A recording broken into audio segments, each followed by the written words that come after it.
summer, you're watching the Monica Makes It Happen show. We have hot housing tips as usual, and we have 3 big exclusives. We're one-on-one with Chairman and CEO of JP Morgan Chase, Jamie Dimon. He has some really good news on the job front, and we're at City Hall in the Blue Room with a woman making history as the first Dominican deputy mayor. And we're at the Giants training camp. That's right, one of their up-and-coming players invited us on the field about a very personal story involving marrow donation. We'll tell you how you can save a life, but first, this. Monica Makes It Happen is proudly supported by Goya. If it's Goya, it has to be good. And by JP Morgan Chase, New York's hometown bank for over 225 years. And we're back. You know, wealth and home ownership go hand in hand. I only trust the best when it comes to housing. So I can't believe the panel that we have here. Are you ready for this?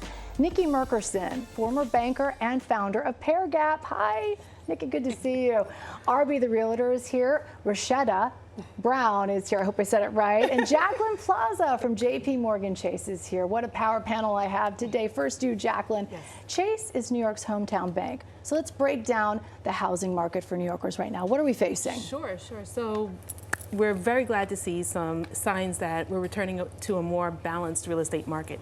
And what do I mean by that? I mean that more homes are becoming available for sale. They're available on the market for a few more days, a little bit more time. And that gives buyers that are in the market an opportunity to find the right home for them and to have enough time to make a considered offer and have it truly considered. That's really good to hear. I mean, what are the pressures that we know? There's so many pressures. Yeah, sure. So aside from the pressure of finding that right home, affordability remains a big challenge. You know, the upfront cost of buying a home can sometimes be a barrier. And so, you know, we're really focused on finding solutions for that and letting people know that there are solutions for that. It's particularly when you have an excellent team around you. It's all about the team, right? Is it a good time to buy? That is the #1 question I get on the streets. Is it the right time to buy? So first, I'm a little disclaimer. I am biased, pro housing. I'm a homeowner. I'm a homeowner myself, and I am in the business of helping people achieve that dream of home ownership. So with that disclaimer in mind, I think it's a really personal decision.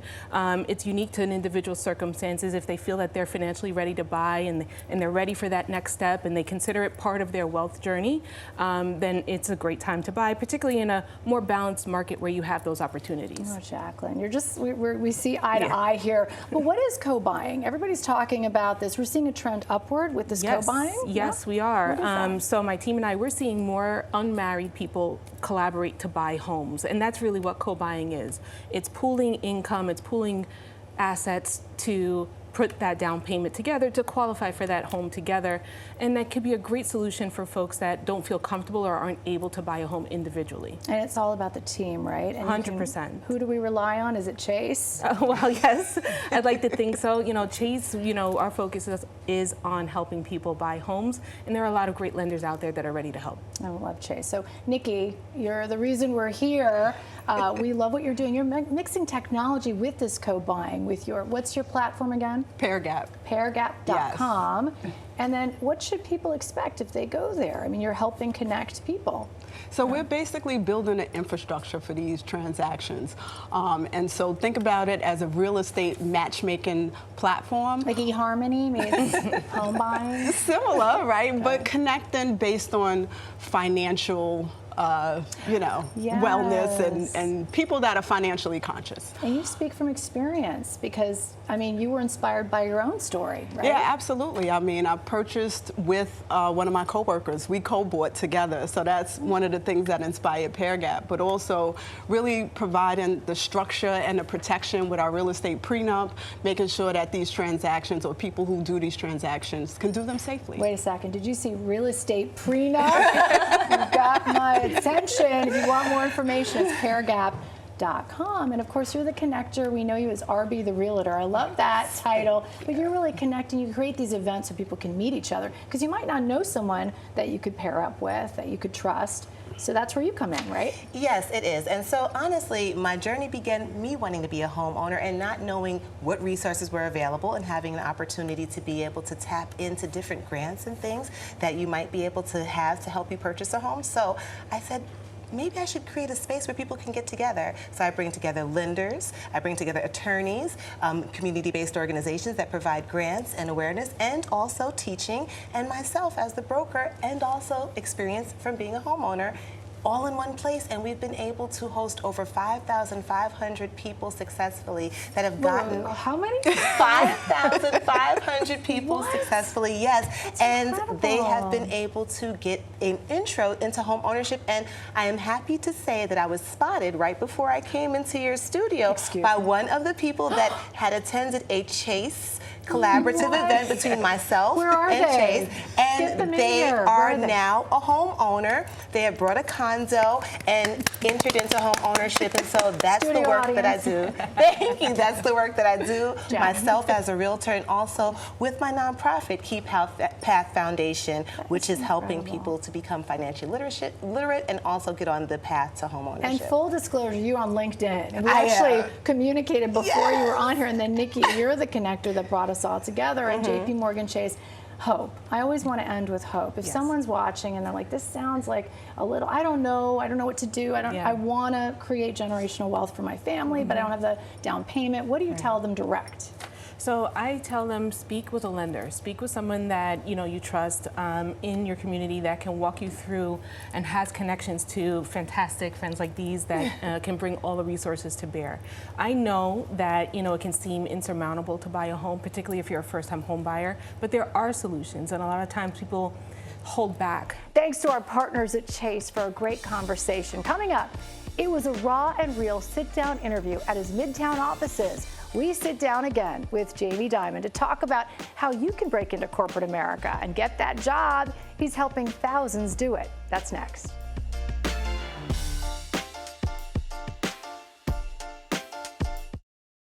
He runs one of the largest banks in the world. Jamie Dimon, the chairman and CEO of JP Morgan Chase, says one of his greatest accomplishments is helping create a nonprofit that so far, get this, has created 52,000 new jobs, and he's just getting started. The goal is 100,000 jobs. Let's go to his office now in Midtown. Take a look.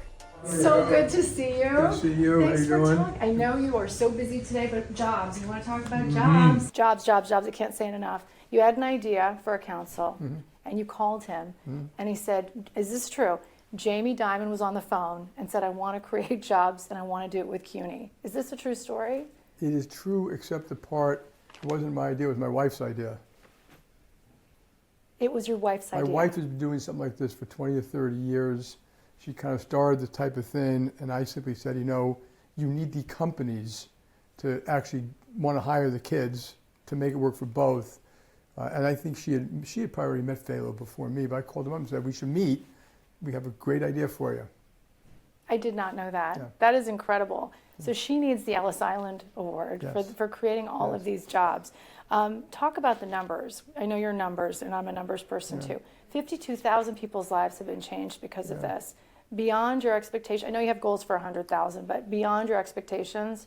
Yeah, it is beyond the expectations, and it's still, the way I look at it, it's still kind of beginning, because it took a while to get the relationships to work, to get the teachers to understand what we're trying to do, to get the degrees that they're getting so they can get these real jobs. And so my hope is that it can accelerate over time, and that you expand it as you get more jobs and more companies, and then also the kids on campus actually know what it is.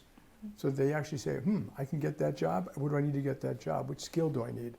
Well, we talked to one of the success stories. I don't know, MD Mia is his name. He worked at the New York Public Library, and he was dreaming about a job in finance. He wanted to be the next Jamie Dimon. And because of the Jobs Council and 4 internships, is that right, Jack and Joe? 4 internships, he's now working for you, JP Morgan, and he's an analyst. He may not find my job as much fun as he thinks, but yeah, that's great. That's all it is. It's a person by person, so congratulations to him. I think among all these schools out there, these kids may not have opportunities. There are Abe Lincolns, there are Barack Obamas, there are Albert Einsteins, but they never had a chance. So yeah, we should seek them out. You look at all the immigrants who come to the country and start these unbelievable businesses. They didn't live here. So yeah, we should reach out to different communities. But more important than that, if you want a really healthy, vibrant society, people have to have opportunity.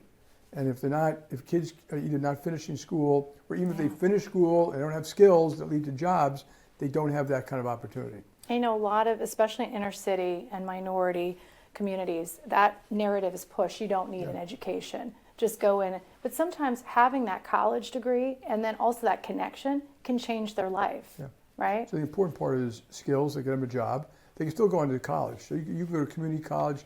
You can just get the skill, but so you're not taking college off the table. But you're absolutely correct. You know, skills and college leads to better jobs.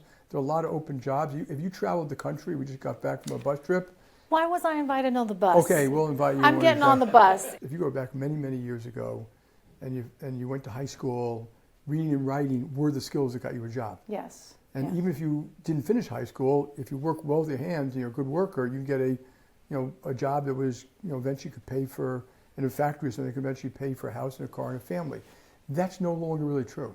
Mm-hmm. And so people who need skills, which as you know, these programs, it's software, it's cyber, it's program management, it's compliance, and it's local. We just, on this bus trip we went to, there in certain parts they need more advanced manufacturing, in other parts they need more automotive, skills like that. So it's different in different places, but the bottom line is business has to work with the schools together so these kids get livelihoods when they graduate. And it must be very uplifting for you. It is uplifting.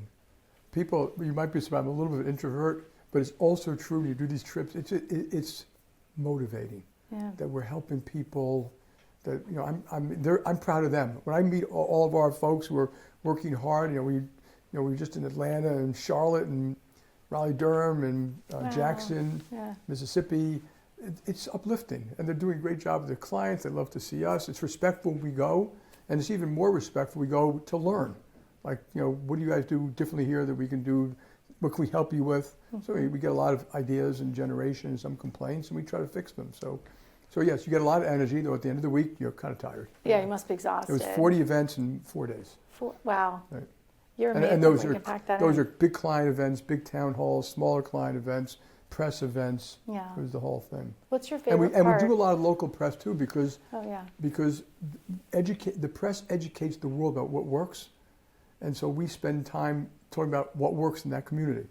What work skills, and a lot of these communities, by the way, are doing a very good job building river walks to make the place nicer, getting jobs in there. Like Greenville has had a complete turnaround from 15 years ago. And it was partially COVID where people moved there, but the businesses started moving in. They cleaned up the city, and the local schools started to graduate people that the businesses needed. You sound and then like... we went to Huntsville. Yeah. I think they called Huntsville Rocket City, because a lot of defense companies there that basically make rockets that defend the country. So a lot of skills come there, around there, and the companies can then build.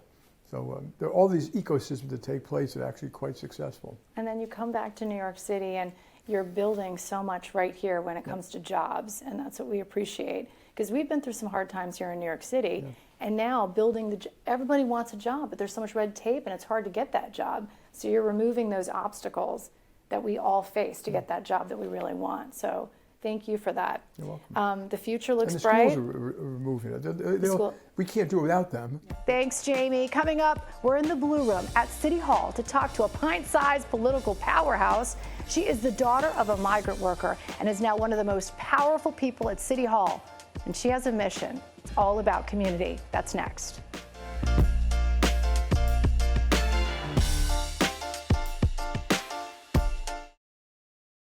We're back in our Legends block. We have a woman making history. We were invited to talk exclusively with Deputy Mayor Ana Almanzar at City Hall. She's New York City's first Dominican deputy mayor, and we got unprecedented access behind the scenes at how Ana and her team makes it happen for the city of New York every single day. Her rise from factory worker to City Hall is truly inspiring. Take a look. Nice to meet you. My pleasure. How are you? Yeah, thanks for taking the time. Now, if people don't know, you are Ana Almanzar, and you are the Deputy Mayor for Strategic Initiatives for New York City. I mean, that's a lot of agencies that you're in charge of. You're also New York City's first Dominican Deputy Mayor, and there are 1 million Dominicans living in New York City. That's important, and it's about time, right? Oh, it took, as the mayor always says, Mayor Eric Adams, he says, 110 mayor, and we didn't have a Dominican deputy mayor, and he made it a point to make sure that history was made. and that was made under his administration, an administration that is very diverse, with talent, different history, different background, different ethnic groups, and the importance of bringing that to City Hall, and he's always encouraging us to do that. And what you saw earlier when we were standing in the hallway, a colonel from the Army, a social worker who has, an attorney who has been working in social services for a very long time with the state, is now working with us as a deputy mayor. It's a great team, and I'm privileged to be here. And you mentioned my agencies, but it's fun. It's a lot of work, and it's stressful, but it's life-changing work, not only for my experience internally, but for the experience of everyone in New York City that I get to touch with my work. All right, classic Latina symptoms of talking about how great your team is. This interview and story is going to be about you. We're going to come right back to you because you have quite a resume yourself. Let's talk about your journey from Las Palmas, Santo Domingo to City Hall. It was quite a journey. You're starting to tear up already. I mean, how do you feel about that? You must I know when I walked in here, I was like, whoa, I'm here. How do you feel from where you came to where you are now? One of the most powerful women in our city. Oh, thank you. It's emotional to think about your journey because you go day by day, and very rarely you get a chance to look back, especially when you were this busy. But it was a lot of sacrifices. It was a lot of hard work, sacrifices that I had to make and sacrifices that my family had to make. I came to the States with my mother. My father was living here, and my late dad, who left the Dominican Republic when he was 52 years old, didn't speak the language, didn't even have a driver's license. And I say his name, my father passed 2 years ago, Lorenzo, because it's a way to keep him alive. And I can only imagine he passed before my announcement, what would have meant for him to see one of his children that he sacrificed everything for. And my parents, who loved us, my mom loved us unconditionally and was always striving for perfection, if not excellence. Thank you, Anna. I was able to talk to the mayor about you and about what you've accomplished at the Dominican Day Parade. He says that you have exceeded all of his expectations. Coming up, we go to Giants training camp. That's right. We're here. Why are we here, by the way? Well, I'm not doing sports reporting. We're doing something very important. There is a Giant that's right next to me, and he is making it his personal mission to make sure that you know more about donation, marrow donation. He says you can save a life. Yes, be a donor and save a life.